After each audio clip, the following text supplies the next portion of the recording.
ఆకాశవాణి ప్రాంతీయ వార్తలు చదువుతున్నది షేక్ మస్తాన్బీ. ముఖ్యాంశాలు: మధ్యప్రదేశ్లో 17,000 కోట్ల రూపాయల విలువ గల వివిధ అభివృద్ది పనులను ప్రధానమంత్రి నరేంద్ర మోదీ ఈరోజు ప్రారంభిస్తారు. రాష్టంలో ప్రతి ఒక్క లబ్దిదారునికి అభివృద్ది సంక్షేమ పథకాలు అందుతున్నాయని రవాణా శాఖ మంత్రి పినిపే విశ్వరూప్ తెలిపారు. అమరావతి రాజధాని CRDA పరిధిలోని గ్రామాల్లో నివసించే నిరుపేదలకు ప్రతి నెలా ఇస్తున్న పింఛన్ను రాష్ట ప్రభుత్వం రెట్టింపు చేసింది. ఆయుష్మాన్ భారత్ డిజిటల్ హెల్త్ పథకం అమల్లో దేశంలోనే ఆంధ్రప్రదేశ్ ముందంజలో ఉంది. రాష్టంలో రేపటి నుంచి నిర్వహించనున్న ఇంటర్మీడియట్ పరీక్షలకు అధికారులు అన్ని ఏర్పాట్లు పూర్తి చేశారు. వార్తల వివరాలు: ప్రధానమంత్రి నరేంద్ర మోదీ వికసిత్ భారత్ వికసిత్ మధ్యప్రదేశ్ కార్యక్రమం ద్వారా మధ్యప్రదేశ్లో 17,000 కోట్ల రూపాయలతో వివిధ అభివృద్ది పనులను ఈరోజు ప్రారంభిస్తారు. ఇరిగేషన్, విద్యుత్, రహదారులు, రైల్వే, నీటి సరఫరా, బొగ్గు, పరిశ్రమలు తదితర రంగాలకు చెందిన పలు ప్రాజెక్టులకు శంకుస్థాపన చేయడంతో పాటు పూర్తయిన వివిధ అభివృద్ది ప్రాజెక్టులను జాతికి అంకితం చేస్తారు. వీటిలో అప్పర్ నర్మదా ప్రాజెక్టు, రఘోపూర్ బహుళ ప్రయోజన ప్రాజెక్టు, బసనియా బహుళ ప్రయోజన ప్రాజెక్టు సహా సుమారు 5,500 కోట్ల రూపాయల విలువైన ఇరిగేషన్ ప్రాజెక్టులు ఉన్నాయి. వీటితో 75,000 హెక్టార్ల వ్యవసాయ భూమికి సాగునీరు అందనుంది. అలాగే 2,200 కోట్ల రూపాయలతో నిర్మించిన 3 రైల్వే ప్రాజెక్టులను ప్రధాని జాతికి అంకితం చేస్తారు. మధ్యప్రదేశ్లో సైబర్ తహసీల్ కార్యక్రమాన్ని కూడా ప్రధాని ఈరోజు ప్రారంభిస్తారు. ఇలా ఉండగా దేశంలోని ప్రతి లబ్దిదారునికి సంక్షేమ పథకాలు అందాలన్నదే తమ ప్రభుత్వ ధ్యేయమని ప్రధానమంత్రి నరేంద్ర మోదీ ఉద్ఘాటించారు. పీఎం కిసాన్ పథకం 6వ విడత నిధులు 21,000 కోట్ల రూపాయలను నిన్న ఆయన విడుదల చేశారు. అలాగే వివిధ ఇరిగేషన్ ప్రాజెక్టులు, రైల్వే మౌలిక వస్తుల ప్రాజెక్టులను మహారాష్టలో నిన్న నిర్వహించిన బహిరంగ సభలో ప్రధాని ఆవిష్కరించారు. ఈ సందర్భంగా ప్రధాని మాట్లాడుతూ 21,000 కోట్ల రూపాయలను బటన్ నొక్కి నేరుగా 11 కోట్ల మంది రైతుల బ్యాంకు ఖాతాల్లో జమ చేశామని చెప్పారు.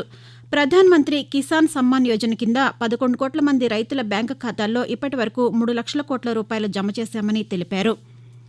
రాష్టంలో ప్రతి ఒక్క లబ్దిదారునికి అభివృద్ది సంక్షేమ పథకాలు అందుతున్నాయని రవాణా శాఖ మంత్రి పినిపే విశ్వరూప్ తెలిపారు. డాక్టర్ బీఆర్ అంబేద్కర్ కోనసీమ జిల్లా ఈదరపల్లిలో నిర్మించిన అమలాపురం మండల పరిషత్ కార్యాలయ భవనాన్ని ఆయన ఈరోజు ప్రారంభించారు. ఈ సందర్భంగా మంత్రి మాట్లాడుతూ గ్రామ సచివాలయ వ్యవస్థ ద్వారా రాష్ట అభివృద్ది సాధ్యమైందని అన్నారు. అమలాపురం నియోజకవర్గంలో రహదారులన్నింటినీ అభివృద్ది చేశామని చెప్పారు. అమలాపురంలో కీలకమైన ఈదరపల్లె నల్లవంతెనల అభివృద్దికి కేంద్రం నిధులు మంజూరు చేసిందని, ఆ పనులకు త్వరలో శంకుస్థాపన చేస్తామని మంత్రి వివరించారు. రాష్టంలో పెండింగ్లో ఉన్న నీటి ప్రాజెక్టుల నిర్మాణం వేగంగా జరుగుతోందని రాష్ట భూగర్భ గనుల శాఖ మంత్రి పెద్దిరెడ్డి రామచంద్రారెడ్డి చెప్పారు. అందులో భాగంగానే ముఖ్యమంత్రి వైఎస్ జగన్మోహన్ రెడ్డి ప్రారంభించిన హంద్రీనీవా సుజల స్రవంతి ద్వారా వేలాది మంది రైతులు, ప్రజలకు సాగు, తాగునీటి కష్టాలు తీరుతున్నాయని అన్నారు. చిత్తూరు జిల్లా సోమశిల గ్రామంలో 30 కోట్ల రూపాయలతో నిర్మించిన విద్యుత్ సబ్స్టేషన్లు, సచివాలయ భవనం, ఆరోగ్య కేంద్రం, బస్సు షెల్టర్, షాదీ మహల్లను మంత్రి ఈరోజు ప్రారంభించారు. వాలంటీర్ల సేవలు అమూల్యమైనవని, వాటికి వెలకట్టలేమని రాష్ట వైద్య ఆరోగ్య శాఖ మంత్రి విడదల రజని కొనియాడారు. గుంటూరు వైద్య కళాశాల జింకానా ఆడిటోరియంలో నిన్న వార్డు వాలంటీర్లకు ప్రోత్సాహక పురస్కారాల ప్రదాన కార్యక్రమం నిర్వహించారు. 5గురికి సేవా వజ్ర, 18 మందికి సేవారత్న, 1,574 మందికి సేవామిత్ర పురస్కారాలను ప్రదానం చేశారు. ఈ సందర్భంగా మంత్రి మాట్లాడుతూ వాలంటీర్లు ప్రభుత్వానికి, ప్రజలకు మధ్య వారధి వంటి వారని చెప్పారు.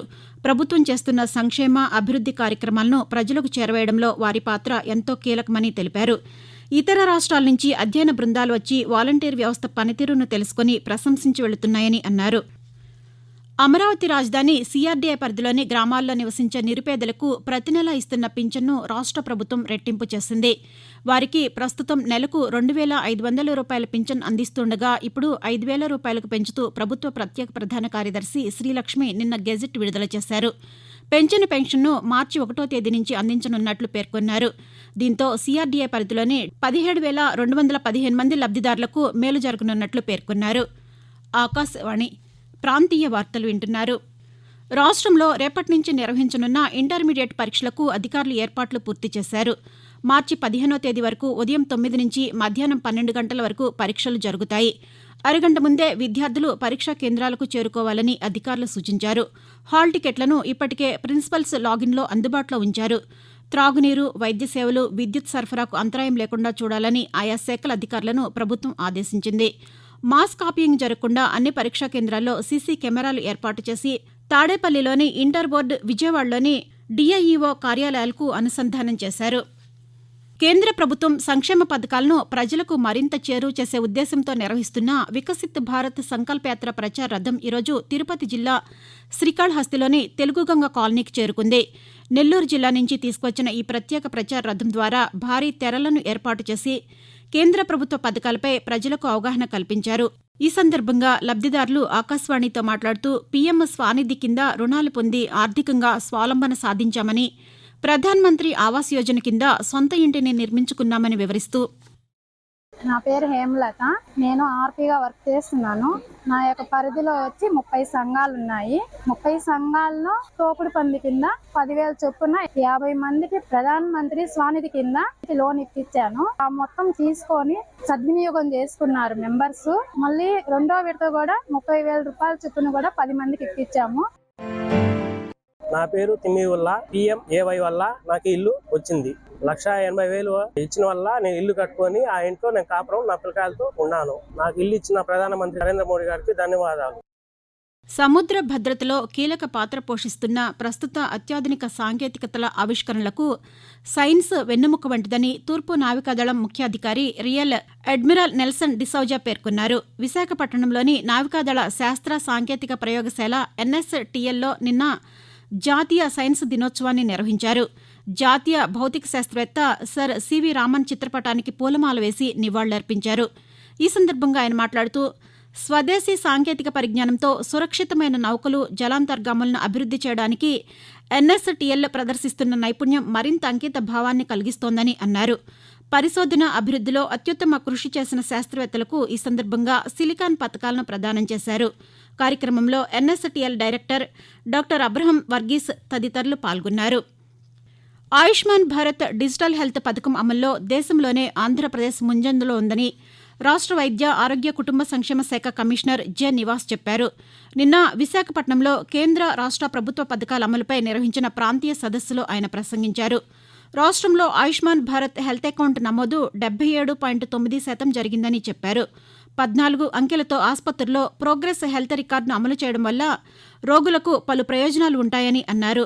రాష్ట్ర ఆరోగ్యశ్రీ కోఆర్డినేటర్ డీకే బాలాజీ, జాతీయ ఆరోగ్య mission CEO Deepti Gaur Mukherjee, assistant CEO Basant Garg, AP, Telangana, Kerala, Tamil Nadu, Karnataka రాష్ట్రాల నుంచి 180 మంది వైద్య ఆరోగ్య శాఖ అధికారులు ఈ సదస్సులో పాల్గొన్నారు.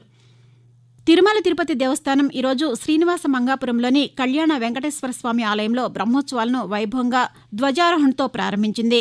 వేద పండితులు ఉదయం 8:40 ధ్వజస్తంభంపైకి గరుడ పటాన్ని ఎగురవేసి సర్వదేవతలను బ్రహ్మోత్సవాలకు ఆహ్వానించారు.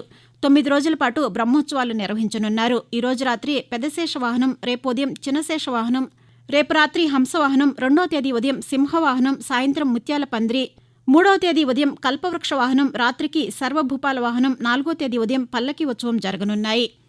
ప్రాంతీయ వార్తలు ముగించే ముందు ముఖ్యాంశాలు మరొకసారి.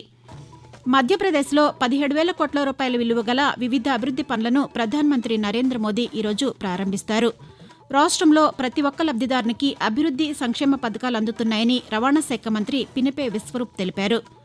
అమరావతి రాజధాని CRDA పరిధిలోని గ్రామాల్లో నివసించే నిరుపేదలకు ప్రతి నెలా ఇస్తున్న పింఛన్ను రాష్ట్ర ప్రభుత్వం రెట్టింపు చేసింది. ఆయుష్మాన్ భారత్ డిజిటల్ హెల్త్ పథకం అమల్లో దేశంలోనే ఆంధ్రప్రదేశ్ ముందంజలో ఉంది. రాష్ట్రంలో రేపటి నుంచి నిర్వహించనున్న ఇంటర్మీడియట్ పరీక్షలకు అధికారులు అన్ని ఏర్పాట్లు పూర్తి చేశారు. ఆకాశవాణి ప్రాంతీయ వార్తలు ఇంతటితో సమాప్తం.